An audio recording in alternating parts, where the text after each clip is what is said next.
નમસ્કાર, સ્વાગત છે આપનું DTV ન્યૂઝમાં। ફતેપુરાના મોટા સલારા ખાતે મકાનની દિવાલ ધરાશાયી થતાં ઘર વખરીને નુકસાન, સમય સૂચકતાને પગલે પરિવારના સભ્યોનો આબાદ બચાવ।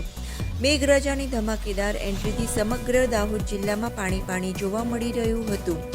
અનેક નુકસાની દ્રશ્યો સર્જાયા હતા। ત્યારે આજે ફતેપુરા તાલુકાના મોટા સલારાના ગોદામ ફળિયામાં વગજી નીનામાના મકાનમાં દિવાલ ધરાશાયી થઈ હતી। ધીમે ધીમે કાકરા પડવાના શરૂ થતાં જ બાળકો સહિત પરિવારના સભ્યો ઘરની બહાર દોડી ગયા હતા અને એકાએક દિવાલ પડતા ઘરમાં રાખેલ ઘર વખરીને નુકસાન પહોંચ્યું હતું। પરિવારની સમય સૂચકતાને પગલે પરિવારના સભ્યોનો જીવ બચ્યો હતો।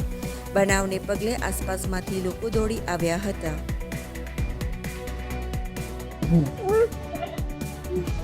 કઈ રીતે બનાવો એને?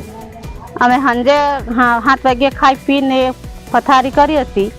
પથારી કરીને છોકરીને ઊંઘાડતી હતી એટલે ઉપરથી 2 પથ્થર પડ્યા એટલે અમે થોડા દૂર ગયા એટલે આખો કરાય પડી ગયો। કેટલું નુકસાન પહોંચ્યું છે? 3 ડબ્બા ને 2 તિજોરી ને ફ્રીજ ને 2 ડબ્બા અનાજ ભરેલા હતા, મકાઈ ને ઘઉં ને 2 ખાટલા હતા।